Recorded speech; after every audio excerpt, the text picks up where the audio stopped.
Halo guys, Assalamualaikum warahmatullahi wabarakatuh.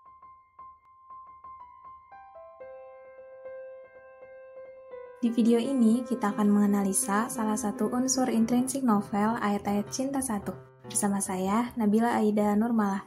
Akan tetapi, sebelum kita menganalisa salah satu unsur intrinsik novel Ayat-Ayat Cinta 1 ini, alangkah baiknya kita mengetahui terlebih dahulu identitas buku yang akan kita analisa. Nah, seperti yang sudah saya sebutkan sebelumnya, judul buku yang akan kita analisa ini merupakan sebuah novel yang berjudul Ayat-Ayat Cinta, karya Habibur Rahman El-Shirazi, yang diterbitkan oleh penerbit Republika dan Pesantren Basmalah Indonesia. Cetakan pertama terbit pada Desember 2004 dengan ketebalan buku 404 halaman. Sepintas lalu, novel ini seperti novel-novel Islami kebanyakan yang mencoba menebarkan dakwah melalui sebuah karya seni. Namun, setelah ditelaah lebih lanjut, ternyata novel ini merupakan gabungan dari novel Islami, budaya, dan juga novel cinta yang banyak disukai anak muda. Dengan kata lain, novel ini merupakan sarana yang tepat sebagai media penyaluran dakwah kepada siapa saja yang ingin mengetahui lebih banyak tentang Islam, khususnya buat para kaula muda yang kelak akan menjadi penerus bangsa. Setelah kita mengetahui identitas buku yang akan kita analisa, selanjutnya kita akan mengetahui pengertian dari salah satu unsur intrinsik yang akan kita analisa kali ini, yakni pengaluran. Pengaluran adalah suatu metode yang digunakan untuk mengungkapkan bagaimana alur cerita dalam sebuah novel. Selain pengertian pengaluran yang tadi, pengaluran juga bisa diartikan sebagai urutan teks. Dengan menganalisa urutan teks ini, pembaca akan tahu bagaimana pengarang menyajikan cerita tersebut. Sebuah jurnal karya Andi Saribunga disebutkan bahwasanya menurut kualitasnya, pengaluran dibedakan menjadi alur erat dan alur longgar. Nah, menurut kuantitasnya, pengaluran dibedakan menjadi alur tunggal dan alur ganda. Kemudian, dari segi urutan waktu, pengaluran dibedakan ke dalam alur lurus dan tidak lurus. Nah, selanjutnya ada bentuk-bentuk pengaluran. Dalam novel Ayat-Ayat Cinta 1 ini terdapat 6 bentuk pengaluran. Di antaranya yang pertama ada tahap awal, yang kedua ada tahap pemunculan konflik, yang ketiga ada tahap peningkatan konflik, kemudian yang keempat ada klimaks, yang kelima ada tahap peleraian, selanjutnya yang terakhir yakni yang keenam adalah tahap penyelesaian. Next, bagaimana sih bentuk pengaluran yang terkandung dalam novel Ayat-Ayat Cinta 1 ini? So, here we go. Novel ini bercerita tentang cinta dua anak manusia yang berbeda latar belakang dan budaya. Yang satu adalah mahasiswa Indonesia yang sedang studi Universitas Al-Azhar Mesir, dan yang satunya lagi adalah mahasiswi asal Jerman, yang kebetulan juga sedang studi di Mesir. Kisah percintaan ini berawal ketika mereka tak sengaja bertemu dalam sebuah perdebatan sengit dalam sebuah metro atau sejenis tram. Nah, akhirnya kita sampai pada slide yang ditunggu-tunggu, yakni kita akan menganalisa salah satu unsur intrinsik yang ada di dalam novel Ayat-Ayat Cinta 1 ini. Yakni yang pertama ada tahap awal. Awal cerita dibuka dengan tahap eksposisi, berisi penggambaran situasi. Tahapan ini merupakan tahap di mana penulis menggambarkan situasi tokoh atau lingkungan tokoh. Dalam novel Ayat-Ayat Cinta menceritakan sosok mahasiswa S2 Universitas Al-Azhar Kairo Mesir. Ia berasal dari Indonesia. Mahasiswa itu bernama Fahri bin Abdullah Siddiq. Fahri merupakan mahasiswa Al-Azhar dari Indonesia yang sedang menempuh pendidikan master. Di Mesir, Fahri tinggal bersama dengan keempat orang temannya yang berasal dari Indonesia pula, yaitu Saiful, Rudi, Hamdi, dan Misbah. Fahri sudah 2 tahun tinggal di apartemen sederhana yang mempunyai 2 lantai, di mana lantai dasar menjadi tempat tinggal Fahri dan keempat temannya, sedangkan di lantai atas ditempati oleh sebuah keluarga Kristen Koptik sekaligus menjadi tetangga akrab mereka. Keluarga ini terdiri dari Tuan Botrus, Madam Naded, dan 2 orang anak mereka yang bernama Maria dan Yosef. Walaupun keyakinan dan akidah mereka berbeda, namun antara keluarga Fahri dan kawan-kawannya dengan keluarga Tuan Botrus terjalin hubungan yang sangat baik. Di Mesir, bukanlah suatu keanehan apabila keluarga Kristen Koptik dan keluarga Muslim dapat hidup berdampingan dengan damai dalam masyarakat. Tengah hari ini, kota Kairo seakan membara, matahari berpijar di tengah petara langit, seumpama hidup api yang menjemur dan menjilat bumi. Juga pada kutipan berikut, penulis menggambarkan situasi Kairo pada siang hari. Memang, istirahat di dalam flat sambil menghidupkan pendingin ruangan lebih nyaman daripada berjalan keluar rumah. Tahap pemunculan konflik. Tahap pemunculan konflik adalah tahap penulis mulai memunculkan konflik. Konflik pertama yang dimunculkan penulis adalah konflik-konflik yang terjadi di dalam metro. Konflik dimulai karena seorang perempuan muda memberikan tempat duduk kepada bule Amerika. Tindakan itu tidak disetujui oleh seorang pemuda karena menganggap Amerika sebagai biang kerusakan di Timur Tengah, sehingga konflik pertama dalam novel ini muncul. Konflik berikutnya yang dimunculkan oleh penulis adalah konflik antara Noura dan ayah angkatnya, Badrus. Ayah angkat Noura menyiksanya dengan tanpa ampun. Hal ini terlihat pada kutipan berikut. Benar, di gerbang apartemen kami melihat seorang gadis diseret oleh seorang lelaki hitam dan ditendangi tanpa ampun. Gadis yang diseret itu menjerit dan menangis. Gadis itu diseret sampai di jalan. Konflik lainnya yang dimunculkan oleh pengarang adalah menikahnya tokoh Fahri dan Aisyah, yang membuat Noura dan Maria yang menyukainya secara diam-diam merasa tersakiti. Demikian juga Nurul. Hal tersebut terlihat dalam kutipan novel ini.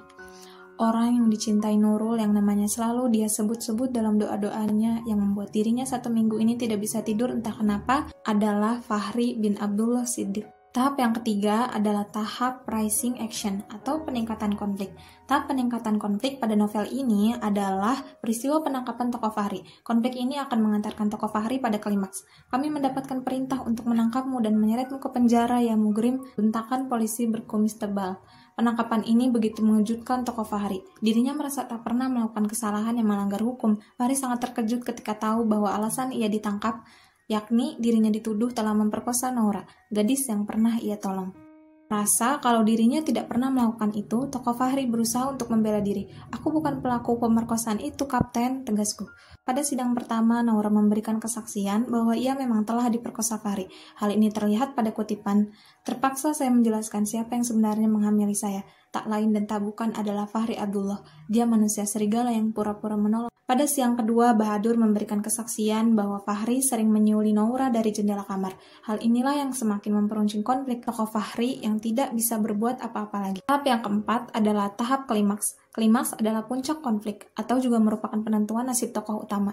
Klimaks dalam novel ini adalah ketika Fahri sudah tidak tahu apa yang harus ia perbuat. Semua saksi yang bisa membantu sudah dihadirkan, namun tak satu pun dapat membantu.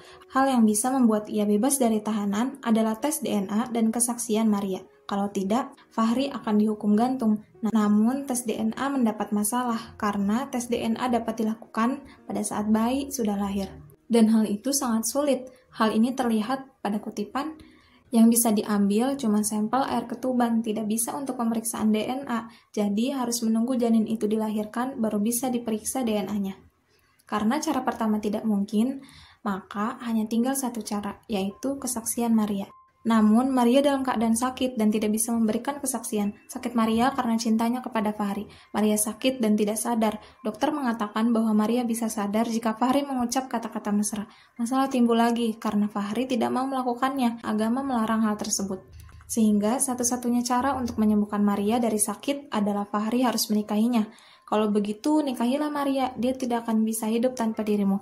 Namun, Fahri tidak mau melakukannya, karena dirinya telah menikah. Akhirnya, tokoh utama tidak bisa berbuat apa-apa. Inilah kalimat dalam novel ini yang menunjukkan hal tersebut. Aku sudah menikah, dan saat menikah, aku menyepakati syarat yang diberikan istriku agar aku menjadikan dia istri pertama dan terakhir. Next, yang kelima, ada tahap pelaraian. Tahap pelaraian adalah solusi terhadap masalah yang dihadapi oleh tokoh utama. Dalam novel ini, tahapan yang pertama adalah Fahri akhirnya menikahi Maria, karena hanya itu yang bisa menyembuhkannya, sehingga Maria bisa memberikan kesaksian. Seorang saksi maz'un syar'i mewakili Tuan Botrus menikahkan diriku dengan Maria dengan mahar sebuah cincin emas.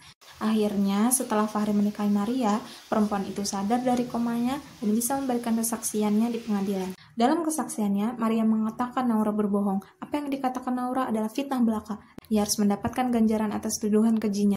Kesaksian Maria akhirnya membuat Noura mengakui kesalahan. Ia tidak bisa berbuat apa-apa lagi. Atas dasar semua bukti yang ada dan pengakuan Noura, akhirnya mau tidak mau Dewan Hakim memutuskan diriku tidak bersalah dan bebas dari dakwaan. Kita sampai pada tahap yang terakhir, yakni tahap penyelesaian.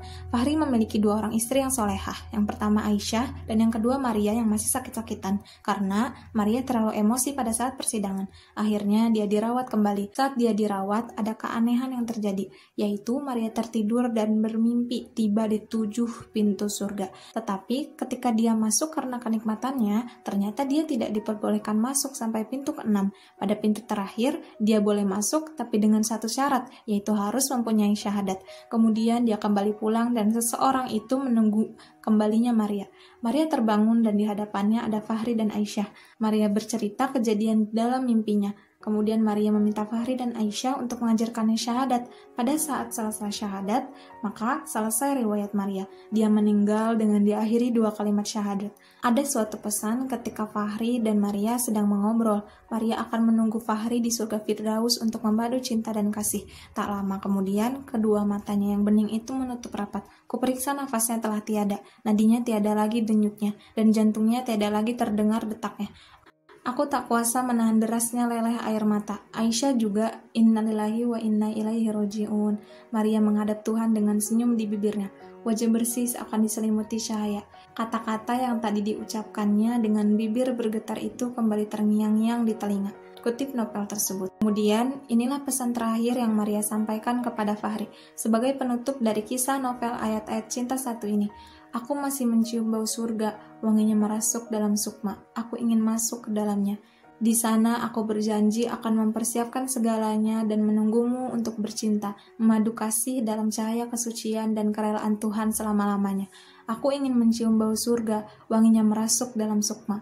Aku ingin masuk ke dalamnya. Di sana aku berjanji akan mempersiapkan segalanya dan menunggumu. Dan selesai. Di penghujung video ini, saya ingin mengucapkan terima kasih kepada dosen pengampu mata kuliah Sejarah Sastra, yakni Ibu Kurnia Dewi Nurfadilah, dan juga tak lupa kepada para penonton yang sudah bersedia menyaksikan video ini. Oh iya, jangan lupa like, komen, dan subscribe channel YouTube ini. Wassalamualaikum warahmatullahi wabarakatuh. Oh iya, jangan lupa like, komen, dan subscribe channel YouTube ini. Wassalamualaikum warahmatullahi wabarakatuh.